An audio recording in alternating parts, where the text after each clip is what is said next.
So we've got another Quest Wednesday, virtual Quest Wednesday coming up our day, and the theme is how school shaped me. What kind of initial thoughts and memories has that kind of generated for you? Yeah, I was thinking about this earlier on actually. And when I think of school, my mind immediately goes to high school. So between age 11 and 15. And the words that I associate with it are really pain, pain, hurt, isolation, disconnection. And yeah, it was a time where I was really struggling, really, really struggling to really connect with my authentic self. Like I really felt that school was the time where I learned how to conform, to people please. Like I learned all these adaptive patterns because I felt this sense of disconnection and isolation. I think school was really that time where I learned that, oh, in order to get this sense of connection, I need to be other than myself. So this is where I kind of started to learn my coaching skills. I developed this thing around knowing that people loved to talk about themselves. So it's like, okay, let's create loads of space. Let me create loads of space for the other to speak a lot about themselves. And through that, they're not going to ask me anything because by asking me stuff, I'm going to be in that place of pain and I don't want to be in that place of pain. So I'm going to give them all the space. So I think that's really um, the thing that's coming to mind right now. There's so many other stories, but yeah, I want to keep it short.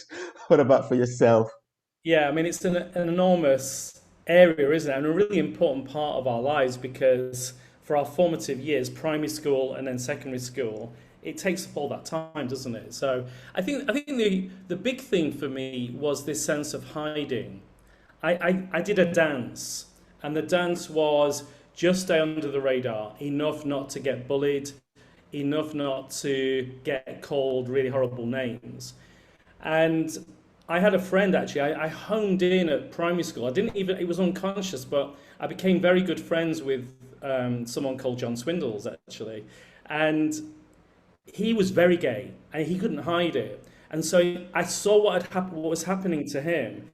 And I managed to just pull myself back enough that I didn't get the attack, but he did. So I witnessed what was going on, and I suppose that kind of enforced the need to do this choreography around, not being too gay.